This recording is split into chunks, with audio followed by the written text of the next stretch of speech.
Hello everyone, this is Defense Politics Asia, and this is the quick update over at the Bakhmut front. So this is Bakhmut city, and the Wagner private military contractors continue to be leading their offensive over the Bakhmut and possibly trying to do an encirclement of some sort.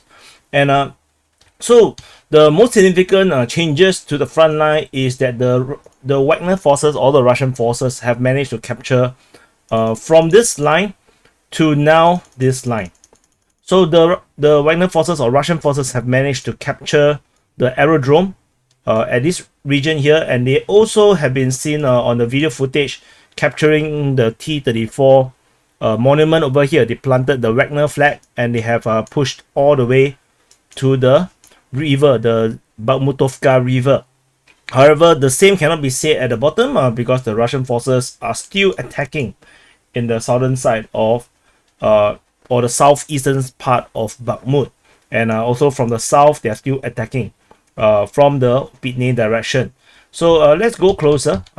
So in the lower area here, for those that have not catch the previous update, the Russian forces have attacked from the southeast, and the fighting is being reported at the Shestra Street. Shestra Street, according to the pro-Russian source Ryba, and they have managed to capture capture this crossing over here, and they have linked up with the forces that's coming from the south from Opine direction. Fighting continues to be reported around this area here, this region here, with the Ukrainian forces continue to hold the line against the Russian forces. So despite information that they are doing the withdrawal, maybe there's too much troops in the town, in the city, so you cannot just leave all their defensive position unmanned, or that will cause a collapse, a rout of the Ukrainian forces, especially that the winter has kind of ended. The temperature is rising. All the dirt roads, all these dirt roads, countryside roads are now super muddy, and especially these tracks has been used by track vehicles. The entire road become unusable for wheeled vehicles, so normal cars will just get stuck in the mud. And interestingly, Zelenskyy have made a very public announcement that, based on the advice of his generals, Zelenskyy as well as Alexander Sisky, he agree with their proposal to continue to defend Bakhmut and reinforce their position in Bakhmut. And this comes as a very big surprise because we have been receiving reports of the Ukrainian forces withdrawing away from Bakhmut city towards Chasivia and Konstantinivka, and all these withdrawal, some of them have even been caught on footages, which is why this comes as an interesting response. Especially previously, we do see Prigozhin asking the Ukrainians to withdraw.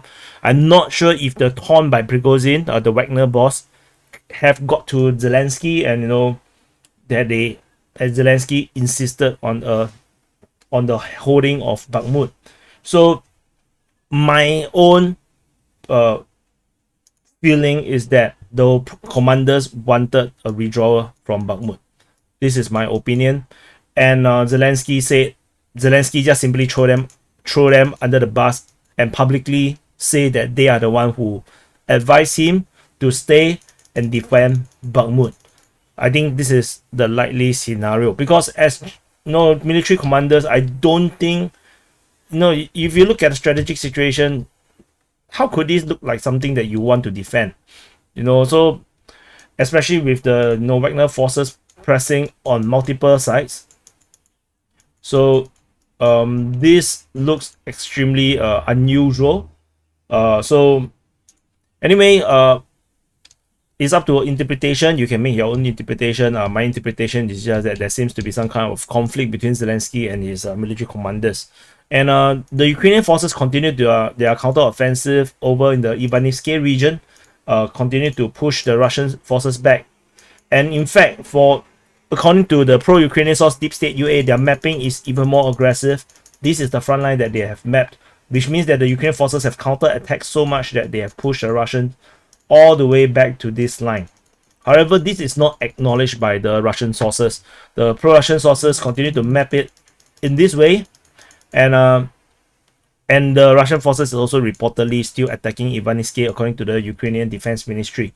So the situation here is a question, a big question mark. So in the northern area, there is fighting reported at Yakhine, according to the Ukrainian Defense Ministry, which is kind of out of the blue. We haven't heard of Yakhine for some time, and there's also fighting at Bodanivka. The Ukrainian counteroffensive is also in this area here in Bodanivka to try to hold this line, because the Ukrainian withdrawal actually goes in this direction. So let me try in a different color. This is the direction of the withdrawal through the country roads, which is now horrible to travel through.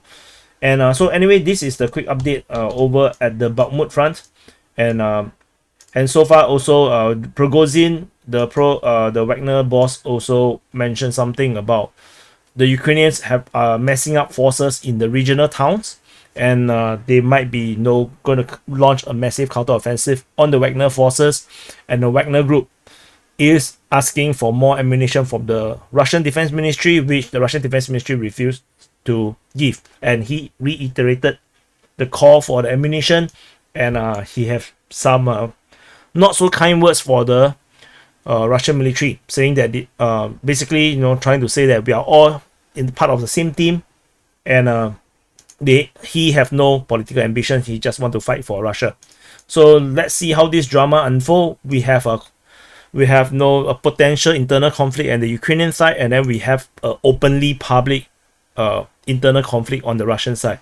Very, very interesting. So anyway, this is the quick update over at the Bakhmut front, and I'll see you. Oh yeah, do press the like button, subscribe if you're new to this channel, and do check out the DPA War channel. Check the description, and I'll see you in the next update.